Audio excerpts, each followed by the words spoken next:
Julian helped me pick out some flowers today. Oops. All right, well, sorry, Salvia.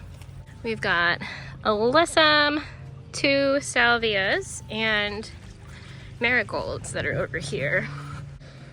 These are just like the regular orange marigolds. Usually I grab Queen Sophia or start Queen Sophia from seed, but I just didn't get around to it this year. This is very much my peace offering to the bees, because I am gonna take down the flowering kale.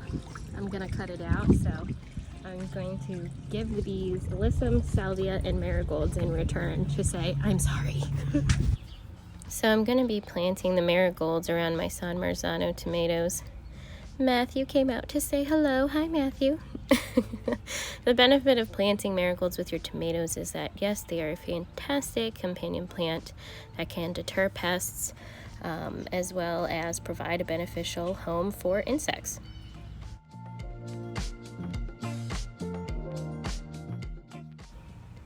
I wasn't sure where I wanted to plant the salvia, but I did see that this container had some old dying tulip bulbs. So we pulled those out, and I'm going to put the 2 salvia here as well as 4 of the alyssum. And I think that this will be a beautiful offering to the bees and a wonderful way to say, again, I'm sorry.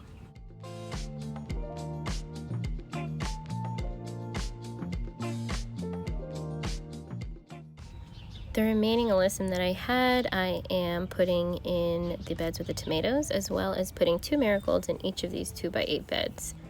So yeah, that's where everybody's new home is. All right, friends, hello. It is Kat from the future here in this video. Just kidding. So a few days ago, I finished planting the rest of these flowers, but the idea that now that I have planted these other flowers, I have to finally do the dirty deed of cutting down the kale flower. I'm sorry, bees. I hope you enjoy the other flowers that we planted around the garden, but let's do it. Let's saw it down.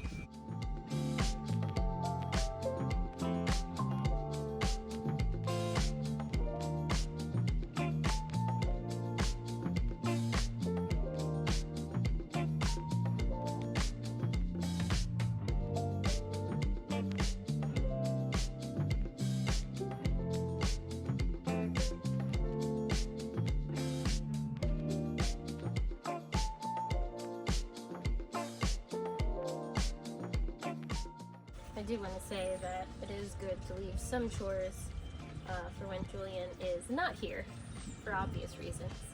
So because I am not a completely heartless witch, I did leave a few little flowers, and you'll see they kind of love them. So yeah, they'll have a few little of those yellow flowers left to enjoy, and I'll leave the base of the kale plants in there because they will regrow more leaves. There was so much whitefly on that kale, and there's so much whitefly on all my brassicas this year. I had a really good brassica year last year. We had a lot of really good broccoli and cabbage, and I had no problems. So of course, because it was my first good brassica year, you're gonna have a lot of pests with crops you might not have normally grown before. And I haven't really grown as many brassicas as I did last year, so that's okay, that's natural. It's just this cycle, the ecosystem of the garden. I hope the alyssum is gonna bring in more additional beneficial insects to help out with these various pest problems. It is supposed to be a very beneficial plant for predatory insects. Flowers in general that tend to have those clusters of small flowers are really great. So even this cilantro here that's going to seed, these tiny little flowers are going to be so attractive to beneficial insects. This is going to be covered in hoverflies and parasitic wasps.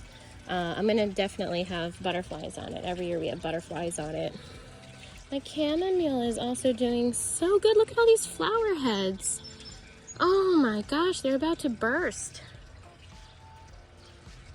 Man, this is the first time I've grown chamomile. I've tried in the past, but I neglected her. and forgot about the seedlings that I had started, so I didn't have any success. But look at this beauty. This is a very full, strong plant. I love it.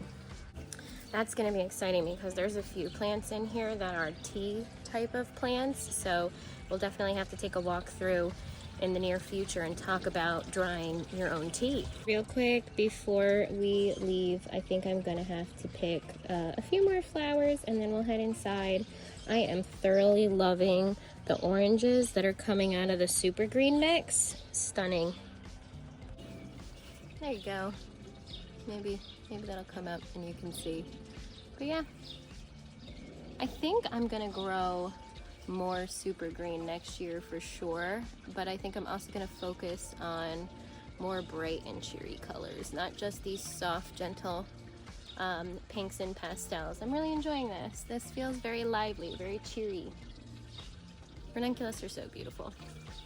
Seriously now, we got to get the rest of these tomatoes either potted into bigger pots or planted into the garden. If I can pot some up and nurse them along and make them look healthier, I will definitely give them away to my friends. And then these peppers, they definitely need to go in as well. So plant everything out. That's my goal for this week. So you can look forward to that. Lots coming up this week. We've got to do another big push of planting. And then, yeah, and we will be set. As always, friends, thanks for hanging out with me, and I'll see you next time in the garden.